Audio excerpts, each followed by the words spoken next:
இந்த வருஷம் பொங்கலுக்கு தியேட்டர்ஸில் ரிலீஸ் ஆன படம் தான் ஹனுமான். இந்த படத்தில் நம்ம தேஜ சஜ்ஜா, வினய், அம்ரிதா ஐயர், வரலட்சுமி சரத்குமார் இவங்கெல்லாம் சேர்ந்து நடிச்சிருக்காங்க. இந்த படத்துக்கு பயங்கரமான பாசிட்டிவ் ரெஸ்பான்ஸ்.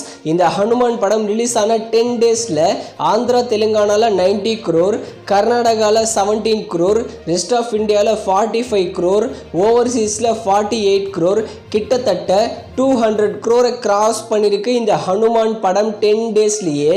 இந்த ஹனுமான் படத்தோட பார்ட் 2வும் அஃபிஷியலாக அறிவிச்சிட்டாங்க. ஜெய் ஹனுமான்னு லீடும் நல்லாவே முடிச்சிருப்பாங்க.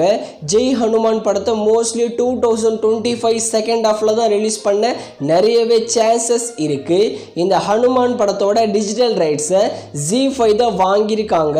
ஹனுமான் டீம் என்ன அக்ரிமெண்ட் போட்டிருக்காங்கன்னா, இந்த படம் தியேட்டர்ஸில் ரிலீஸ் ஆகி 45 டேஸ் கழிச்சு தான் OTTயில் ப்ரீமியர் ஆகும். அந்த மாதிரி தான் அக்ரிமெண்ட் போட்டிருக்காங்க. மோஸ்ட்லி மார்ச் ஃபர்ஸ்ட் வீக்கில் தான் ஹனுமான் படத்தை OTTலேயே ZEE5ல ப்ரீமியர் பண்ணுவாங்க. இந்த படம் ZEE5ல ப்ரீமியர் ஆகும்போது தமிழ், தெலுங்கு, மலையாளம், ஹிந்தி, கன்னடான்னு எல்லா லாங்குவேஜ்லேயும் ஸ்ட்ரீமிங் ஆகும். யாரெல்லாம் ஹனுமான் படத்தை OTTயில் பார்க்க ஈகராக வெயிட் பண்ணுறீங்கன்னு கமெண்ட் செக்ஷனில் கமெண்ட் பண்ணிவிட்டு சேனல் வீடியோ பிடிச்சிருந்தா சப்ஸ்கிரைப் பண்ணுங்கள்.